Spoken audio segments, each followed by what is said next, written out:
Yo, what up, good people? You know who it is. It's your main man, KG, back again with another one. And I'd like to say, que fale, comentalez-vous, como están ustedes, como estai, mambo VP, kakdila, apakabar, and bawoni. And to my family right here in Cali, that just means how y'all doing. What's up? Okay, y'all, so today I'm going to be telling you about a story about the time that I was in the recording studio with certified gangsters, nigga. I was about 22, maybe 23 years old when this all happened. I had been commuting like immediately after I got off of my work, and at that time I was working at like Bally Total Fitness as a gym room attendant, in which, you know, I would pick up the weights or whatever that the members were using that they had not put back themselves. So anyway, I would drive about maybe an hour and 10 minutes or so to go to the recording studio and, you know, do some work with a producer that I had met maybe a week prior to this event. So I'm in the studio booth and I was recording vocals at the time. And from the studio booth, what I could see are like a couple of dudes kind of pepper in. And then maybe 10 minutes, 15 minutes later, a couple more dudes started to pepper in. And at that point, there were maybe about 5 or 6 dudes that was in the room, including the producer and myself in the studio booth. And let's just say from the appearance, these guys were rough around the edges. They were street dudes, basically. Hood. Anyway, I just finished recording my vocal take, and then I exited the recording booth to go and sit down so that I can listen to the recording just to make sure that I was on pitch.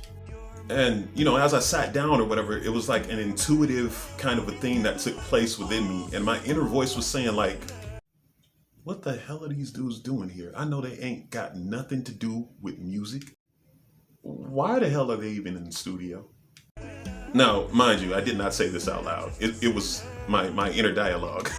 So anyway, as I'm listening to the recording and, you know, trying to make sure that everything went right with the vocals, one of the guys amongst that group started to make suggestions and try to insert his opinion as to how I should sing the song.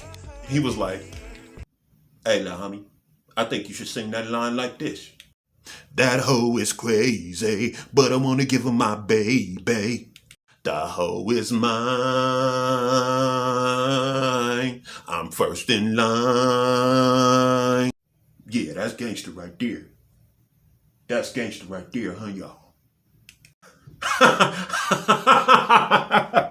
I am not that good. I can't make this shit up. So as the night progresses, the guy continues, along with his entourage, they continue to try to insert phrases and certain lines or words into the song. And all of the lines and all of the phrases and things that they were trying to interject had nothing to do with what it is that I represent or my character or even my upbringing in music at all. My early roots and influences in music come from mainly R&B sources, as well as like gospel. Mind you, I was a bit more naive at the time, and I did not exactly understand the politics of the music industry, if you will. The only thing that I knew was that I enjoyed music, I enjoyed singing, I enjoyed the creative process, and I enjoyed the reaction and the response that I would get from the audience that I may have been, you know, performing in front of. So it really was a simple thing for me. I enjoy doing it, I want to do it as a profession. But it was just crazy and an awkward situation to find myself in that environment, you know, especially due to the fact that my preconceived notions, especially when it came to music or when it comes to music, was, you know, a lot, much more pure. I totally didn't expect that, you know, to say the least. Needless to say, I never returned to that studio again.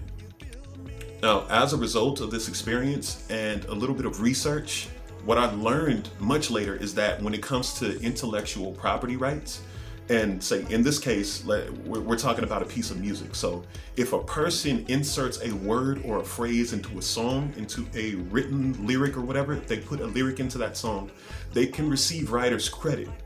It doesn't matter how small or how great that contribution is to that piece of work. So basically what it is that he was doing was trying to receive credit, writer's credit, off of a song that me and the producer already did the majority of the work on. All right, y'all. So in order to keep this video short, that is my story of the gangster ghostwriter. All right, good people. In the meantime, in between time, I need you to do me a favor. You know what time it is. Throw your K's up, throw your K's up, throw your K's up. KG! Out.